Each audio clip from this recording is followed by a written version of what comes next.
The Ukraine war has been raging for exactly 4 years now.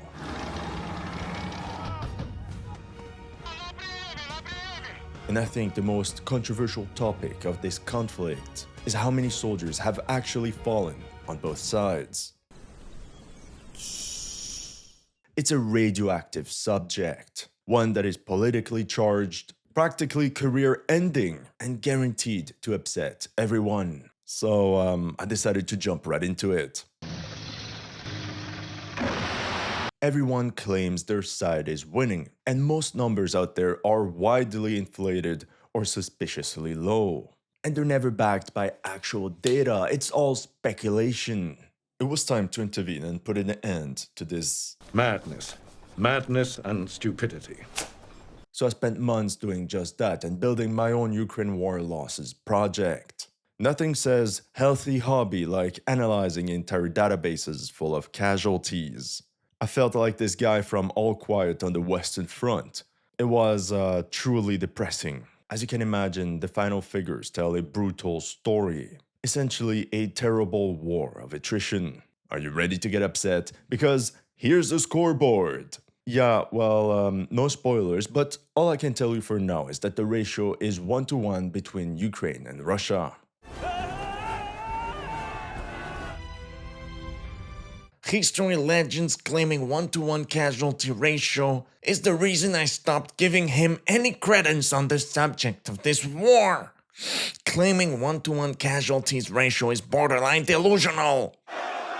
I'll tell you exactly how I got to these numbers and what these figures tell us about the course of the war. This is what we'll explore in this video. My friends, welcome to HistoryLegends. If you're new to this channel, make sure to like, hype, and subscribe. The Ukraine War Losses project is one of its kind.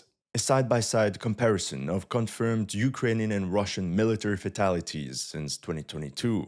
No other source currently shows the losses of both sides like we do. This project represents months of rigorous and independent research. If you value serious, neutral, and unbiased analysis of this war, please consider supporting our work. You can contribute via PayPal, Patreon, or by leaving a tip right here on YouTube. Your help will allow us to aim even higher with version 2.0 of the project. With that being said, I know it's a pretty girthy video. You might not be able to take it at once, so if you're in a rush, chapters are timestamped below. Allez, c'est parti. Before we start, statistics are cold and impersonal, just entries in a database. But every single one of these deaths is a profound tragedy. A son, a father, a brother, a husband, gone forever, and whose family will never be the same. So I invite you to click through some of these names, read a few stories, and hopefully you'll understand the true human cost of this war. This will be my third video on Ukraine war casualties. I published the first one on March 31st, 2022, and the second one on the 19th of December of the same year. I was always doubtful of the figures pushed by the mainstream media, but back then I was constrained by the limited data publicly available. Since then, things have evolved, and this time I have opted for a hands-on approach. This time, I wanted to tackle the data directly. However, before I can reveal the total number of military fatalities of the Ukraine war, we first have to debunk all the existing reports. I had to take a moment to talk about this because there's so much bullshit out there, and I just don't understand why nobody has done it before. As part of public relations efforts, we have to understand that both belligerents have strong incentives to maximize enemy casualty reports while downplaying their own losses. It's simply to be expected. That's how in February 2026, President Zelensky announced the death of 55,000 Ukrainian soldiers. Not in the last year, but since the start of the war. That's strange, because a year before that, the Ukrainian president claimed 46,000 Ukrainian troops fell on the battlefield. According to his figures, just 9,000 Ukrainian soldiers have fallen in the past 12 months at a rate of 750 fatalities per month. Right. Yet, somehow, Ukraine is facing an unprecedented shortage of manpower. How could it be? And according to the latest news, Ukraine urgently needs another 250,000 soldiers. Something is not adding up. Yes, because after downplaying your own losses, your next objective is then to maximize reports of enemy casualties. That's how Ukraine's Ministry of Defense claims to have eliminated 1,200,000 Russian troops since 2022. We are winning! But you know what? Both sides play the same game. For example, in August 2025, a group of Russian hackers allegedly broke into a database of the armed forces of Ukraine, where more than 1.7 million Ukrainian soldiers have been marked as KIA or missing, with a record of 621,000 in 2025 alone. So you tell me Ukraine lost nearly as many soldiers as Italy during World War I within a single year.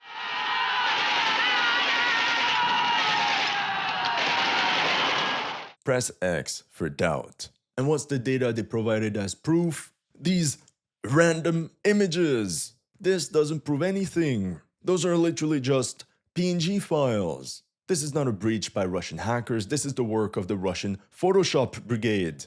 Now, of course, in response, the other side had to do the exact same thing. In October 2025, alleged leaked documents mentioned how Russia suffered 123,000 KIA or missing since the start of the year.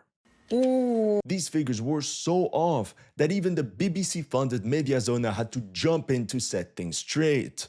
In this Twitter post, Dmitry Treshanin, the editor of the Mediazona data department, reported, "The document published by the Ukrainian project I Want to Live has been widely circulated, but the figures in this leak appear questionable." And then they explain in great detail how all of this is just BS.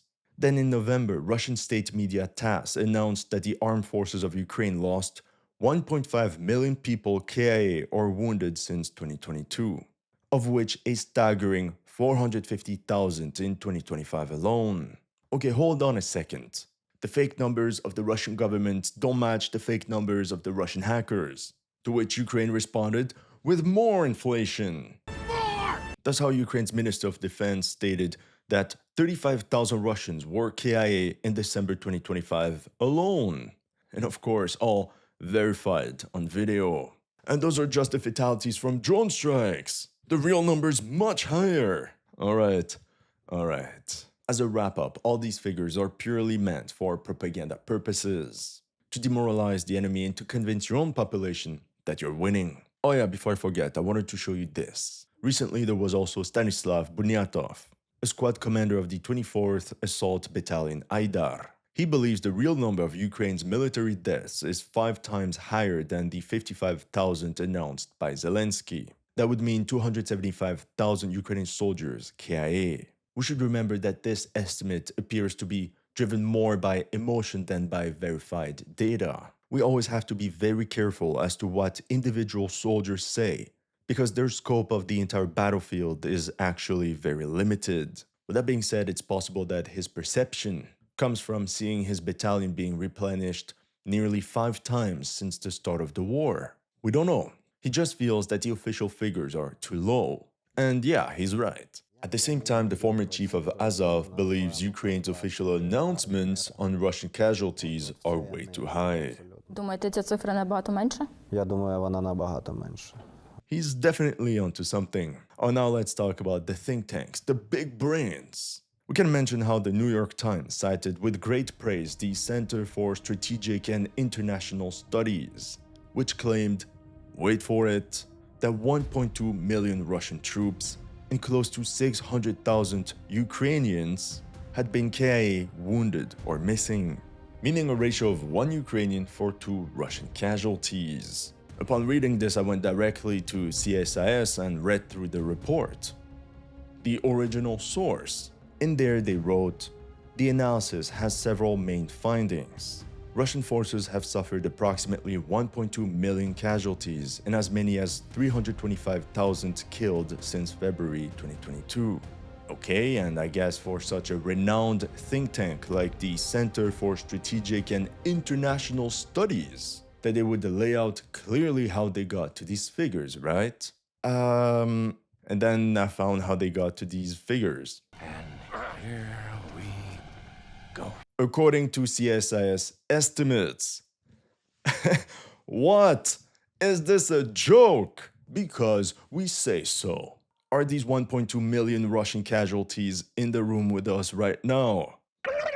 I still can't get over it. And what's so sad is that countless analysts just repeated this 1.2 million Russian casualties without even verifying the source of the information. And to make things even worse, the general public doesn't understand the difference between casualties and fatalities. And that's how we end up with people saying that Russia suffered over 1 million deaths in the Ukraine war. Now, it's one thing when regular people push these numbers. The problem is that even government officials are then fed these imaginary figures. For example, on August 1st, 2025, Trump mentioned how 20,000 Russian soldiers died in July of the same year, and that Russia has lost 112,500 soldiers since the beginning of the year. People don't realize the magnitude of such losses. And that's just fatalities. This is not even taking into account all the wounded military personnel. The Russian army would collapse with such casualty figures. And then Trump added that within the same time period, only 8,000 Ukrainian soldiers were KIA, a ratio of 1 Ukrainian for 14 Russian soldiers. Or here we have US Representative Don Bacon reposting this article. Ukrainians eliminate 27 Russians for every soldier lost. Bro really thinks Ukraine is fighting the Taliban. Even in Iraq and Afghanistan, the ratio wasn't 27-1. Hold up, let's dig a little deeper. What's the source of this? Okay, so this is an article by The Times, and the source is UK officials. Not a good start. And if we dig a little deeper, what do we have there? The UK Ministry of Defense's monthly statistics are based on the Ukrainian Armed Forces data. Right. Yeah, baby. And the worst is that Mr. Bacon is extremely aggressive towards any comment questioning his judgment. His reply, just 30 years in intelligence and traveled to the region. Oh yeah, there's also The Economist that claimed, our model suggests that Russian casualties are now between 1.1 and 1.4 million, of whom 230,000 to 430,000 are dead. I don't understand. Is it a crime to say the truth in Britain or what? Then The Economist added, to gauge Russian losses, we collect credible estimates from intelligence agencies like the CSIS. Oh no. We're going in circles, boys. I guess my figures are below the credible range then. And it's not because some retired Swiss or US Army colonels talk about casualty figures that they're true, especially since they never provide any sort of backing or proof for their claims. And you caused the deaths of probably 130,000 or so Russians and nearly 1.8 million Ukrainians. This is insane. No, Colonel, the ratio is not 1 Russian soldier for 14 Ukrainians. Where is he getting these figures from? Until now, all the casualty figures presented are the result of pure imagination. Just numbers thrown around without any sort of backing whatsoever. However, other people thought of more practical ways to estimate Russian losses. Of course, always Russian losses. Nobody would dare talk about Ukrainian losses. Now for Ukraine, we stand at... This Twitter page came up with an interesting method. He found a picture of the war memorial in the small Russian town of Kalininsk, counted 111 names for 14,500 inhabitants, and extrapolated the data to the entire oblast. This is a reasonable local observation, but this method is fundamentally flawed due to severe selection bias and tiny sample size. This analysis is based on a single memorial. We can't believe this town was certainly cherry-picked precisely because its memorial has many names on it. Other Russian towns probably tell a different story, especially considering Russia's deep rural-urban divide in terms of recruitment. Let's take a look at some Western media reports. For example, here, the memorial of Birsk, with 46,000 inhabitants, had 188 names inscribed for the Ukraine war. And according to Reuters, in February 2025, Semibratavo in Yaroslav Oblast A settlement with a population of 6,000 had 11 names on its Ukraine War memorial. Just with this minuscule sample of 3 towns, we get a wide range of soldiers fallen in Ukraine per 1,000 inhabitants. And mocking the Russians for their losses in the Ukraine war compared to the Soviet-Afghan war is as ridiculous as comparing American losses in Afghanistan with World War II. It's just not comparable. That leads us to another talking point that comes back pretty often, but this time on the pro-Russian side, the infamous exchange ratio of bodies. This refers to a humanitarian process between Russia and Ukraine where each side returns the remains of deceased soldiers killed in the conflict. The first documented exchange of bodies took place on June 7, 2022, when Ukraine received the bodies of soldiers KIA at the Azovstal steel factory in Mariupol. But the large-scale exchanges of bodies only began on the 8th of November 2024, when 563 Ukrainian bodies were exchanged for 37 Russians. Immediately, this ratio of 15-to-1 raised a lot of eyebrows. It's really after an agreement was reached during peace talks in Istanbul on June 2, 2025, that this process picked up steam. For example, in the exchange from the 19th of December 2025, Reuters reported Russia had handed over to Ukraine the remains of 1,000 Ukrainian servicemen and had received the bodies of 26 Russian soldiers from Kyiv. You heard that right, 1,000 Ukrainian bodies for 26 Russian. That's a ratio of 38-to-1. It's absolutely insane. 38 Ukrainian soldiers for every Russian fatality. Pro-Russian accounts kept hammering this over and over. After all, this is verifiable and confirmed data. Overall, if we analyze the total of exchanges between 2025 and February 2026, Ukraine recovered approximately 15,480 bodies of its fallen soldiers, and Russia 429, much lower. That represents a ratio of 36 Ukrainian bodies for every Russian one. Look, the proof is there! The Ukrainian army is getting squashed! The body exchange ratio between Russia and Ukraine is often misused as evidence of relative war losses. Because once again, it's a deeply flawed metric. Because territorial control overwhelmingly determines which side recovers bodies far more than the actual ratio of military losses. And to make things super clear, consider this step-by-step hypothetical scenario to illustrate. Imagine a first engagement along this front line. Russia attacks and captures the position. For the sake of the argument, let's say Ukraine reports 50 soldiers KIA and Russia 100. Engagement number 2. The same casualty ratio applies, and Russia advances again. Third engagement. Repeat the pattern. In total, in these 3 engagements, Ukraine has lost 150 soldiers, while Russia lost 300. But the body exchange ratio is going to be skewed. Since Russia made territorial gains, all Russian losses lay within their own lines. So in the end, as part of this exchange, Russia sends 150 bodies to Ukraine, while 0 bodies are returned to Russia. Even if in this hypothetical scenario, we know that Russia lost 2 times more troops than Ukraine. So we can scrap the exchange of body ratio, because it really only reflects shifts in territorial control. Oh, yeah, there's also this famous Twitter account that gathered drone footage and counted all Russian death he saw. Anyway, he wrote, "This is how many dead Russians we saw per day in the month of January in our analysis of video." Yeah, sounds very fun. And then he made this beautiful chart for December 2025, totaling 5,957 visually confirmed Russian fatalities. And this just by drones.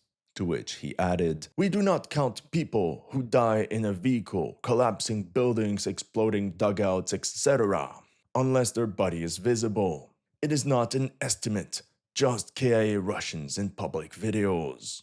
Many comments rightfully stated that his method was unreliable. And like Mr. Bacon, he got extremely aggressive. Stop asking for Ukrainian numbers! My reply was straightforward. I wrote, "We need all the videos to verify those claims, otherwise these charts are meaningless." And of course, he didn't reply. It's important to verify because drone strikes can be very misleading. And we already went through this exact discussion in May 2025. But there's more. Here's a beautiful example of propaganda. This post says 14 Ukrainian soldiers eliminated by FPV kamikaze drones. Recycling the description of this post by War Archive on Telegram. I looked at the footage and all we're certain of is that 13 FPV drones were sent out. But if you look closely, only 4 to 5 different Russian soldiers are actually hit. Many times the drones miss the target, and often it's the same soldier trying to evade enemy drones. So in the end, I doubt he actually stored all these videos of drone strikes. If he did, this would represent dozens of terabytes worth of data. Yet he never complained about the burden of storing all this data. So in conclusion, we can't verify his claims, so his beautiful charts and numbers are completely meaningless. Because if we follow a scientific approach, to validate these results, we need to be able to have access to the videos and have multiple people counting. But now it should be clear that all these casualty figures publicly announced so far are unreliable, largely meaningless, and of little analytical value. I got tired of all this nonsense. That's when I decided to intervene and to stop this. Madness. Madness and stupidity. To help me in this adventure, I contacted a friend of mine, Middle East observer, geopolitical analyst, and senior software dev. Let's say he's pretty fucking good at coding, way better than me. We joined forces and together we decided to launch our own Ukraine War Losses project. The primary goal was straightforward, to build a website that tracks both Russian and Ukrainian losses side by side over time. We were laughing, we thought, easy, one weekend and we're done. Let's go. In and out. 20 minutes adventure. Spoilers, it took us 8 months. Yeah, we really didn't know what we got ourselves into. We fell right into the rabbit hole and it was deep. Now, since I criticized other people's mythology, I want to lay out mine as clearly as possible so that you can critique it as well. I don't want to pull a Houdini and just show you random figures. I want you to understand exactly how we got there. So, task number 1, find Russian losses. The gold standard is Mediazona, or so we thought. Mediazona counts Russian military fatalities from open publicly available sources such as social media posts by relatives, local media reports, funeral announcements, official announcements, and cemetery photos. Now remember what they wrote. It's going to be very important in a moment. From my understanding, it's a team of Ukrainians tallying Russian losses. So they have every incentive to gather as much data as possible. At the time of the recording, that number stood at just over 177,000 confirmed Russian fatalities. I'll be honest, what I find well done in Mediazona are the visuals, like this map of Russia with the number of military deaths by region, and below the timeline of Russian fatalities, where we can clearly see ups and downs. That's good work, but their bias is obvious when they write probate registry estimate 219,000. There's no way to know. How do they get to these figures? Why 25% more? To me, this figure is made up, and it's just there for propaganda purposes. On the other side, you have anonymous anti-war Ukrainian activists that compiled Ukrainian military losses in a website called UALosses.org. When the page actually loads properly and doesn't crash, we can see that since February 2022, they found the names of nearly 180,000 Ukrainian soldiers KIA are missing. Not to be confused with this box that counts Ukrainian losses since 2014. As you can see, the benefit of this page compared to Mediazona is that we immediately see the list of all the fallen soldiers with pictures, links, and even units they belong to. This is the analyst's dream, but no fancy visuals like in Mediazona. I guess you can't have everything. Right off the bat, if we put the figures from Mediazona and UA losses side by side, we get 180,000 Ukrainian soldiers KIA or missing for 177,000 Russians. The ratio is 1.01 Ukrainian for every Russian military death. This is literally what I've been telling you for months. We're witnessing a pure and brutal war of attrition. If you're not convinced yet, it's okay. Later in the video, I will explain it step by step. I know a lot of you might be disappointed, but this is the compilation of actual and tangible data. And as a reminder, 180,000 military fatalities on both sides is enormous. Once again, I don't think people realize how much that represents. It's a demographic disaster for both countries. Now, that was supposed to be the end of the story. Extract the data from both websites, put it up online, and call it a day. After all, Mediazona added the following section. Yes, maybe in small font, but it links to the DB of all the individual entries. Perfect. That's what we needed. And the team behind Mediazona is very smart because they actually archived all the proofs, unlike someone else counting drone strikes. But from a coding perspective, it was a pain to extract all the data from this website. You have to first fetch the list of all the soldiers and then extract their data one by one. Mediazona also added limits on how many requests you can send per minute.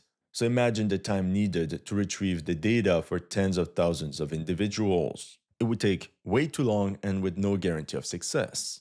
But even then, what about critical thinking? Can we blindly trust Mediazona? So you know what, I looked through their data and discovered something shocking. Now, from a quick sampling I've done, about 15 to 20% of the listings don't have links. So where did they get this information from? Some entries had no picture and no link. It just said own data, which we can translate to trust me bro. You just need to believe. Look at the amount of entries of this type in Mediazona. And from a first scraping operation done later in October, entries without links or invalid data represented 8 to 10% of the total. So when Mediazona clearly states on their website that they only pull data from open publicly available sources, it's not true. Not only that, then we found some inconsistencies. A significant number of the listings contain incorrect links. I'm telling you, we went deep into the rabbit hole. In this one, the date is wrong. It should be 12th of December 2024. In this case here, we have a picture and a link. But the link had nothing to do with the war. It's a court proceeding from 2018. What is it doing there? Even worse, this Russian soldier here, Alexander Nikolaevich Kanayev, marked as dead in April 2025. But if you click on the link, whoops, we fall on the page of another soldier, Sergei Alexeyevich Semenov, who died in 2023. Whoopsies. Same thing here. Here we have Karpov Sergei Vladislavovich, KIA on the 30th of November 2024. But when we click on the link, whoops, it's another person, Nikolai Garmanovich Yandiganov, KIA on the 24th of November 2024. And then when you put Nikolai's name in the database, he's already there. So the same archived proof was used for two different soldiers. How many more inconsistencies are there? And I didn't even try, this took me 30 minutes. It seems Mediazona is trying to camouflage a large number of entries that contain no proof with bogus links. My friends, as you can see, Mediazona's database is not clean. So when analysts say that Mediazona is foolproof, it's not. Just go verify yourself. With such data dumps, no wonder Mediazona can add 22,000 entries in a week. So that slowed us down. And then UALosses.org also gave us headaches. This is the message I received from Middle East Observer. Bro, bad news. The site for Ukrainian death is rotten. You know what he told me? 36% duplicates. I was like, what? 36%? Ayya! Turns out that the website is so poorly coded that every time the scraper would go from one page to the next, the entire dataset would reload. So the same guys would keep appearing over and over. Yeah, so it became impossible to extract the data there as well. I guess terrible code is the perfect defense. But for us, it was a disaster. Back to square one. We couldn't extract neither the data from Ukrainian nor Russian casualties. And even if we did, we couldn't even confirm if the data from these websites was legit. By that point, I was ready to give up. As a reminder, my goal was just to show the data of Russian and Ukrainian military fatalities side by side, and along a timeline. That's when I miraculously found another website that compiled Ukrainian fatalities, called Lost Armor. It's a Russian team behind it, so we can believe that they have every incentive to collect as much data as possible. And although Lost Armor is famous for tallying destroyed Ukrainian equipment, they also have this section for Ukrainian personnel losses. For example, you can click on obituaries and they provide you with all the people in their database. Same thing for missing in action. No spoilers, but the number of KIA is about the same as the number of missing in action. And that's the thing with the armed forces of Ukraine. A lot of fatalities are camouflaged as missing in action. Scraping and sorting the data from Lost Armor took some work, but in the end, it worked. And we were happy to see that less than 1% of the entries were duplicates. For Russian military fatalities, we switched from Mediazona to svo.rf.gd. If you're wondering about this strange extension, the website is hosted in Grenada. Pretty relevant, actually.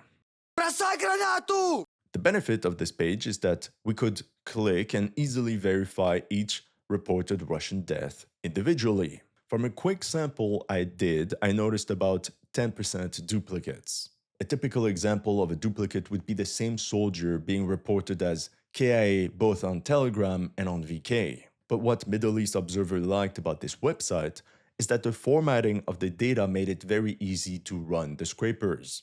Extracting the data was straightforward, and that's how on August 20th, Middle East Observer confirmed my sampling and that in total 13% of these entries were duplicates. We want clean data, so we removed all the duplicates.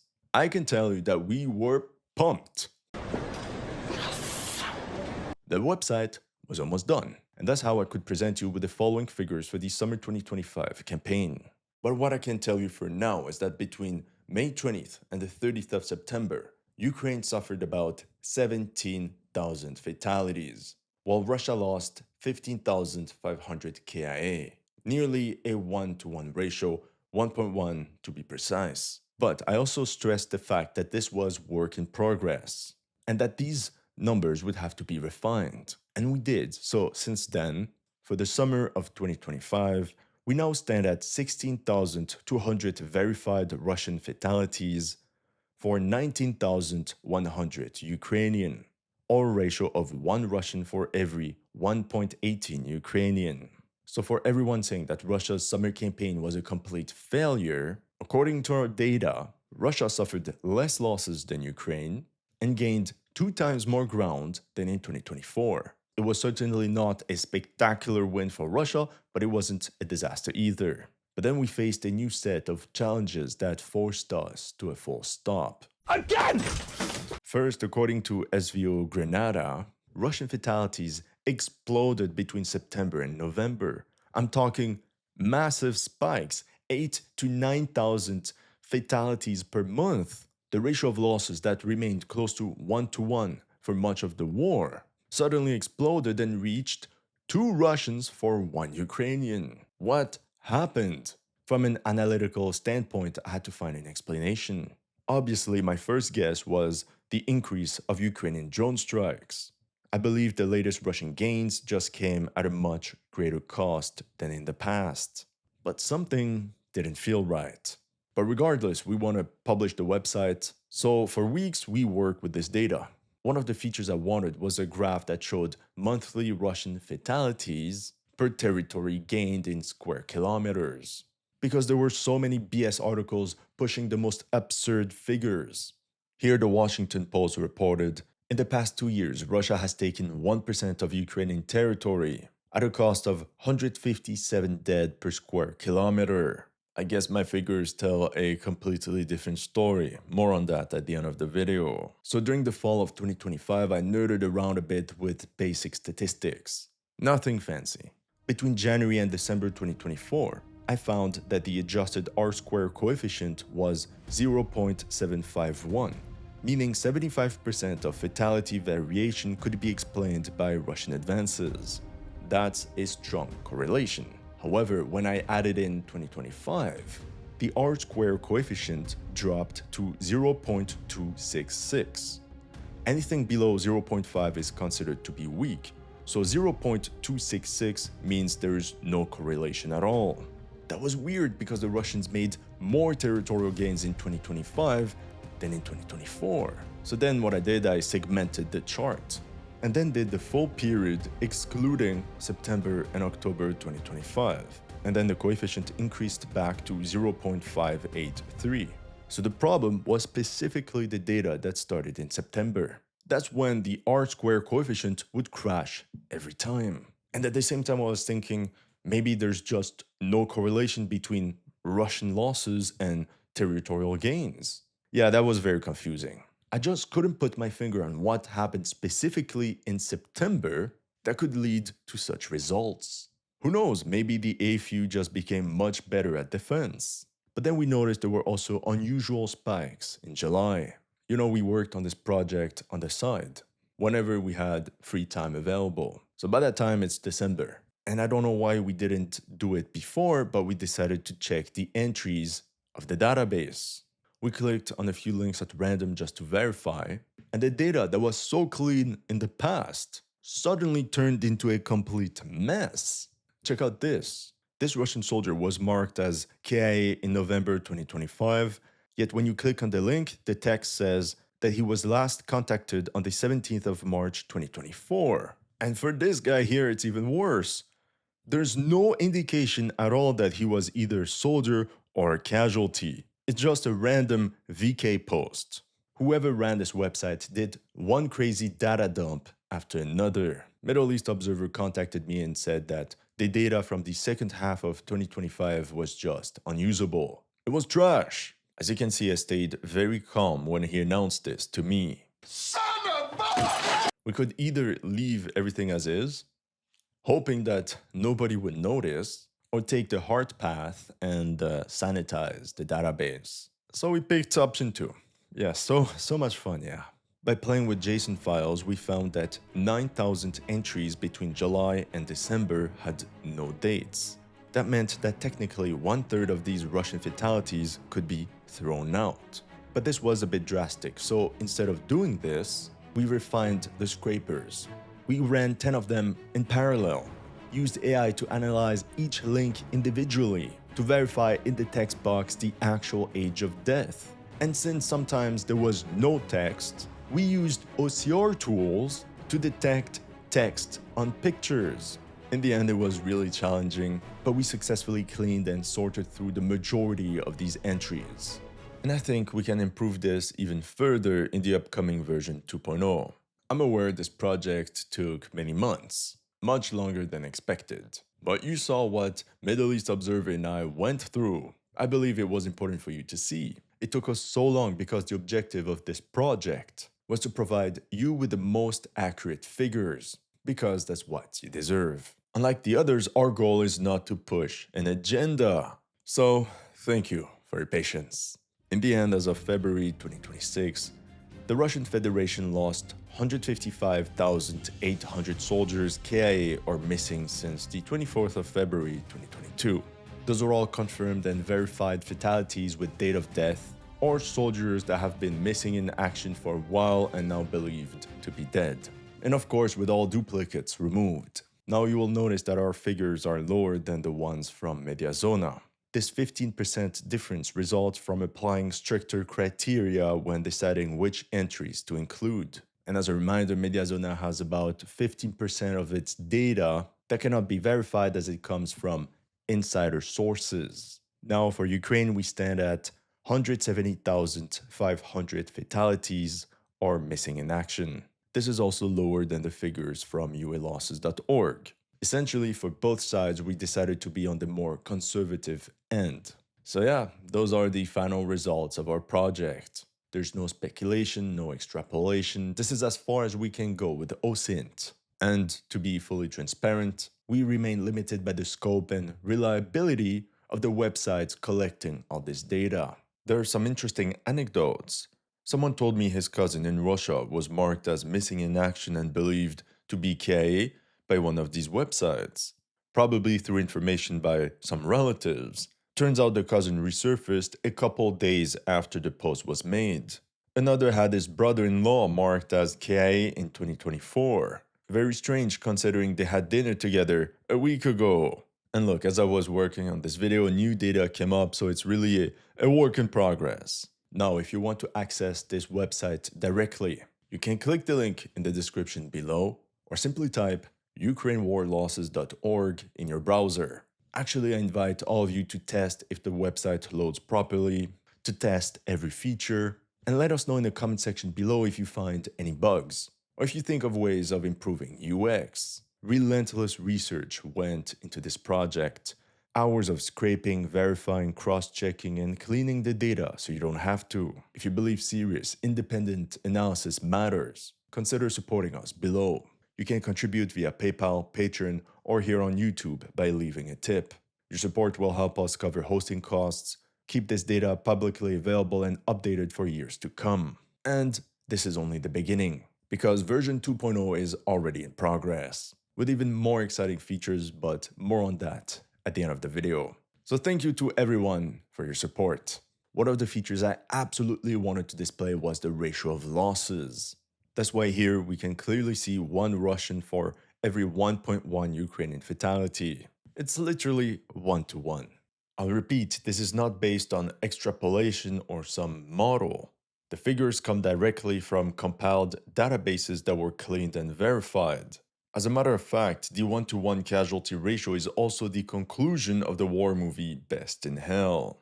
I remember how so many people on both sides dismissed and mocked me when I mentioned this 1-to-1 ratio. HistoryLegends claiming 1-to-1 casualty ratio is the reason I stopped giving him any credence on the subject of this war.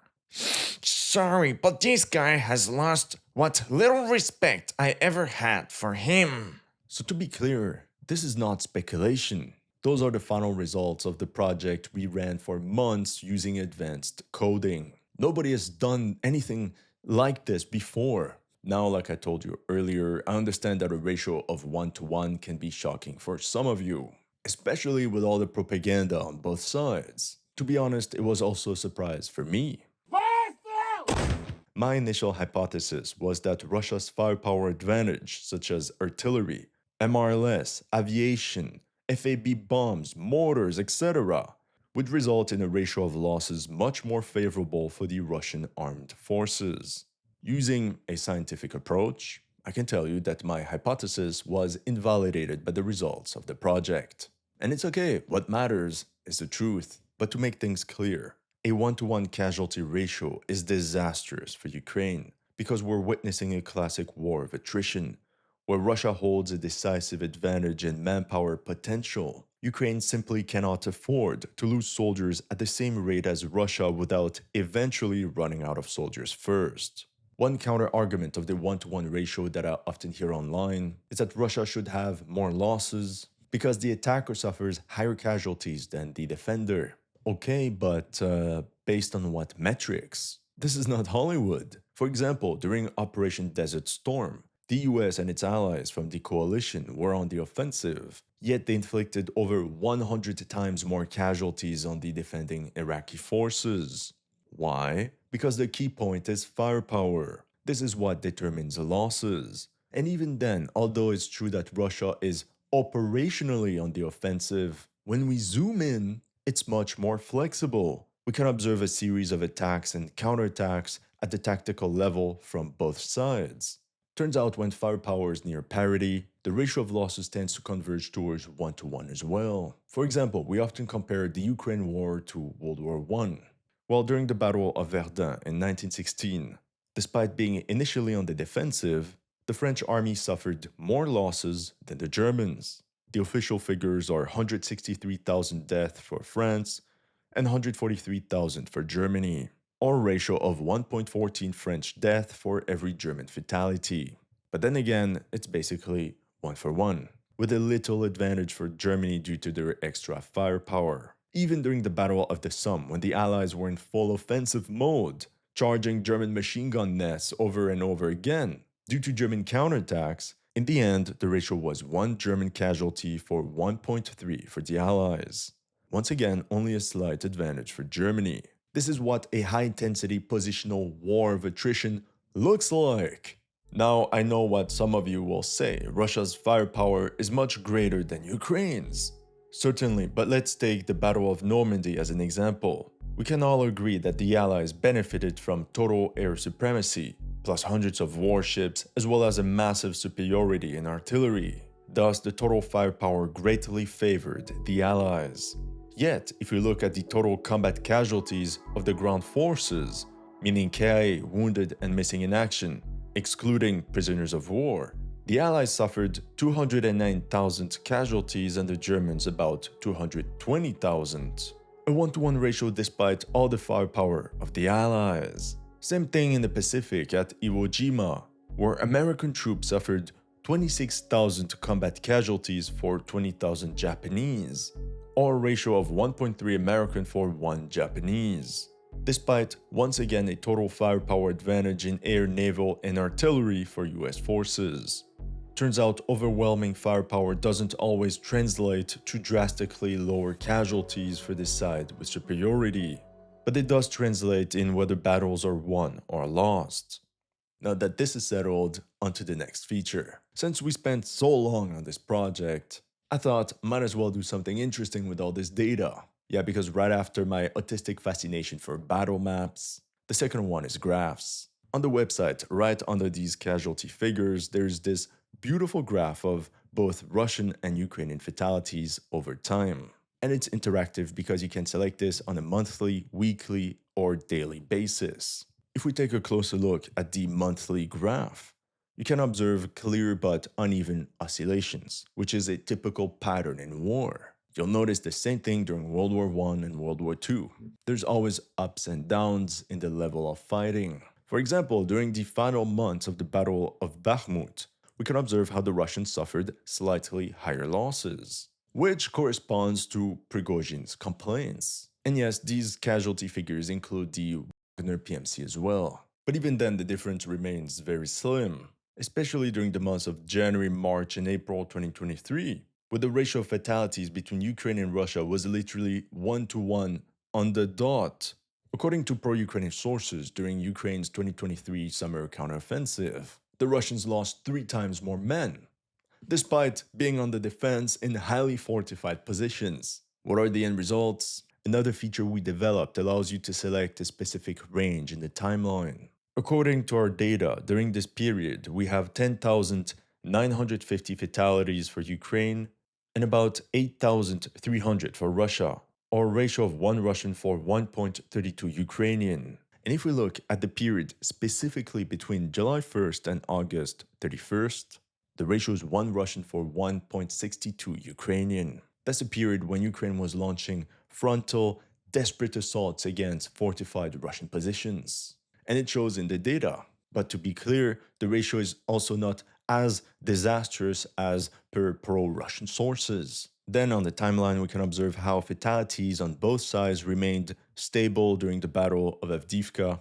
but then drastically increased starting in 2024. Why? Well, because that's when we witnessed the return of movement on the front line. Movement equals more casualties. Losses reached an all-time high in December 2024, with a reported 5,900 Russians and 4,900 Ukrainian deaths. After that, it was a meat grinder. Casualties remained high throughout 2025. These figures also invalidate everyone talking about Russian meat wave attacks. And I already talked about it in this video. This was a purely propaganda-oriented terminology, but did not represent a reality on the battlefield. Okay, so in summary, what can explain this rise in Russian losses starting in 2024? There's a simple explanation. Number one, like we just mentioned, more movement on the front line, because this means increased exposure to enemy fire. And number two, this increase of mortality also coincides with a sharp rise of drone strikes on the battlefield. Unlike artillery and shrapnel that wounds, when an FPV drone hits you, you rarely survive. And if you do, you might lose limbs and you cannot fight anymore.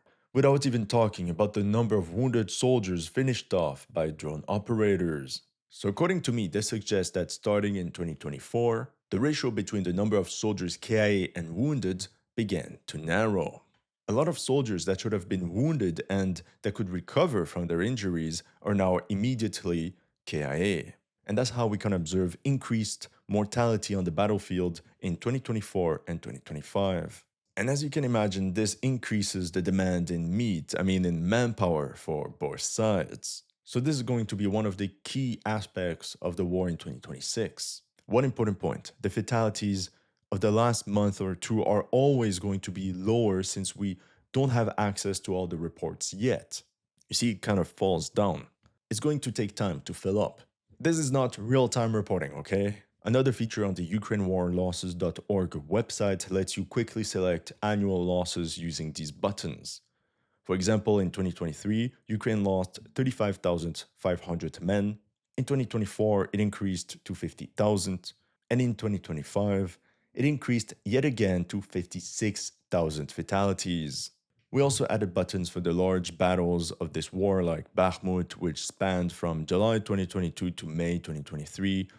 There's Avdiivka, there's the summer offensive. Disclaimer, it's not the losses of the battle specifically, but the losses within the time frame of the battle. So it's more accurate when there was one big battle happening at the front line, like Bakhmut, as opposed to now where there's fighting generalized along the entire front line. We can also observe how total losses in 2022 were much lower than what both sides are experiencing at the moment. And this is where I want to go back to this article by texty.org, where they interviewed General Viktor Muzhenko, Ukraine's former chief of the general staff and commander-in-chief of the armed forces of Ukraine between 2014 and 2019. In the article, General Muzhenko stated that the losses in the first few days of the large-scale Russian invasion in 2022 amounted to about the same number of losses as in all of 2014. With this website, we can quickly verify this. According to UALosses.org, Ukraine lost about 2,000 fatalities in 2014. And in our graph, we can see that the armed forces of Ukraine suffered as many military deaths by the 3rd of March. So 1 week into the invasion, just like what General Muzhenko revealed. What a disaster! Nobody's talking about this. It's all about javelins, NLAWs, Bayraktar drones. But the numbers tell a different story. General Muzhenko said that these figures shocked the general staff of the AFU, almost paralyzing them, and Ukrainian officials quickly started to hide these statistics from the public. We can believe these high casualties is what pushed Ukraine to the table of negotiations with Russia. You will also notice how, contrary to popular belief, throughout 2022, Ukrainian losses are much higher than Russian ones. The ratio is 1 Russian for 1.76 Ukrainian, almost double. But this is where we have to take a step back. If I can be transparent, this ratio here for 2022 is not entirely accurate, and neither is this one for total fatalities. Some key data is missing from 2022. If you can see here, I made sure to display Russian Federation, because there's a black hole in regards to the losses from pro-Russian Donetsk and Luhansk militias. The Donetsk People's Republic did report its military fatalities throughout 2022, and by the end of December it amounted to 4,176 KIA. These are self-reported losses, so I guess we have to trust them, but anyway, they stopped publishing casualty figures after December 2022, once they got officially integrated into the Russian Federation. Meanwhile, the Luhansk People's Republic never reported its own losses. Proportionately speaking, we can believe LPR fatalities amounted to 3,000 militiamen in 2022. But that's speculation and we don't know for sure. This most likely explains this big gap between Ukrainian and Russian losses during the first year of the war. So instead of 15,000 Russian deaths, we should be closer to 22,000, for a final ratio of 1.2 Ukrainian for 1 Russian fatality. The first interesting conclusion is that it breaks the myth that the Russian armed forces performed so poorly in 2022 and that they got obliterated. Turns out, Russia's professional army actually fought well. And what nobody's talking about is that roughly 30% of these Russian losses came in fact from LDPR militias. In hindsight, it's not a surprise that these poorly trained and under-equipped formations were responsible for a large number of Russia's tactical blunders. The second interesting conclusion is that we managed to cross-reference data. First with the exclusive info from General Muzhenko and now from a second Ukrainian official. Around the 10th of June 2022, Arestovich, who was an advisor to the office of the President of Ukraine, publicly acknowledged that Ukraine had lost approximately 10,000 soldiers KIA since the start of Russia's full-scale invasion. On the website, if we select the range starting on the 24th of February to June 1st, 2022, we get 11,900 Ukrainian soldiers KIA, or missing. Very close to the figures by Arestovich, meaning we managed to cross-reference our data with some official report. Unfortunately, it's also starting at this moment that Ukraine stopped reporting true casualty figures. In the end, since I only had access to the self-reported fatalities of the DPR in 2022, I chose not to include these LDPR figures at all, as the many unknowns would require a lot of guesswork and extrapolation, especially since we have no idea of LDPR losses since their integration in the Russian army. We have no data for 2023, 2024, 2025 and onwards. But if you want, you can add an extra, 10 to 15,000 deaths on the Russian side. And magic, we end up with almost a perfect 1-to-1 ratio. In this next section, I'll show you the graph that I mentioned earlier, comparing Russian territorial gains in square kilometers to monthly fatalities. For territorial gains, I took the averages of Deep State, Syriac, and AMK mapping, and it covers the period from January 2024 to December 2025. As you can see, there's a correlation that we can see between territorial gains and losses. But to be honest, we would have to confirm this with a deeper statistical analysis. I guess that's going to be for version 2.0. For now, to help you understand the graph, we added these boxes. For example, Russia's highest cost per square kilometer per month was in January 2024, where the Russians suffered almost 3,000 deaths for 36 square kilometers, or an average of 80 fatalities per square kilometer. Makes sense since this was at the height of the Battle of Avdiivka. In comparison, the lowest was May 2025, during the Russian breakthrough between Pokrovsk and Kostiantynivka, with only 6 Russian deaths per square kilometer gained.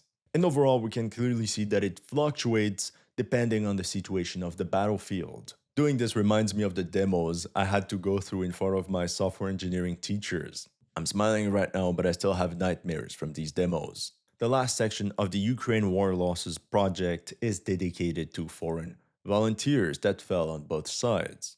According to the last update on the 23rd of December 2025, we stand at 562 for Russia and 1,083 for Ukraine. On the Ukrainian side, we can see how Colombians dominate the top of the chart by far, 4 times more than the second one on the list, which is Americans, and then there's Georgians, Belarusians, and British volunteers. Notice 37 Russian nationals too.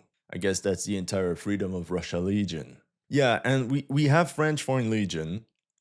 I know it's not a country, at least not yet, but that's what the data mentioned. We don't know their country of origin, just that they served in the French Foreign Legion. In the end, foreign mercenaries represent about 0.6% of total fatalities of the armed forces of Ukraine. And if we look specifically at volunteers from NATO countries, then this figure drops to 0.19% of all AFU losses. And here's the list of foreign volunteers KIA on the Russian side. So by the way, for the pro-Russians watching, can we call these guys evil foreign mercenaries as well? Or do we keep that only for the ones coming from NATO countries? Anyway, Nepal sits at the top with 71 volunteers reported as KIA, and it's closely followed by Uzbekistan and Tajikistan with 70 each. And overall, we can observe hundreds of people from the former USSR. But important detail, if you actually go through the data, most of them are ethnic Russians that volunteered to fight for the motherland. You can scroll down and there are barely any Westerners on the Russian side. My friends, that concludes the Ukraine War Losses project. I wanted to publicly thank Middle East Observer because without him, this adventure would not have been possible. In the end, according to our data, as of the 20th of February 2026, the Russian Federation lost 155,800 soldiers KIA or missing since the 24th of February 2022, and during the same time Ukraine lost 170,500, meaning a ratio of 1.1 Ukrainian for every Russian death. In other words, almost 1 for 1. In terms of casualties, what can we expect for 2026? Well, in the last quarter of 2025, so from September 1st to the 31st of December, we could observe a new trend where Russia suffered 25% more losses than Ukraine. 22,200 fatalities for Russia against 17,700 for Ukraine. This could be because there are simply less Ukrainian infantrymen on the battlefield. Could also be the result of Ukraine's ongoing reforms and the shift in Ukrainian tactics with a preference of a more defensive posture. This is combined with a sharp increase in drone strikes and the overall robotization of the AFU, where unmanned systems gradually replace infantry along the contact line. So unless the Russian armed forces drastically change tactics, the ratio of losses between Ukraine and Russia could increase to 1 to 1.5, and who knows, if things get extreme, perhaps 1 for 2 in favor of Ukraine. But even this ratio is probably not going to be enough for the armed forces of Ukraine. Now, I also have to say that this difference in losses could also be the result of a delay in Ukrainian casualty reports. And if that's the case, then I will let you know. Something also tells me we could witness lower casualties in 2026, as both sides adapt to the reality of modern warfare and become more economical in manpower. My friends, we're currently working on version 2.0 of the Ukraine War Losses project, where we'll refine the data even more. We're also going to work on additional features. I'm thinking of extracting Mediazona's database, plus the one from poteri.net, another website that counts Russian losses. We would then sanitize all the entries of these databases, and I'm thinking we could add them to the graph so that you could toggle on and off these different databases and compare all of them at once, so we can get the entire range of possible Russian fatalities during the course of the war. And you know what, once that's done, we could even try to cross-reference all these databases and see how many Russian soldiers they have in common. But that's next level, okay? And of course, we'll do the same for Ukrainian losses. If we manage to crack UALosses.org, let me know in the comment section if you have any other ideas. To help us achieve all this, we need your help. Don't forget to support our work on Patreon, PayPal, or by leaving a tip on YouTube. Thank you, and see you in the next one.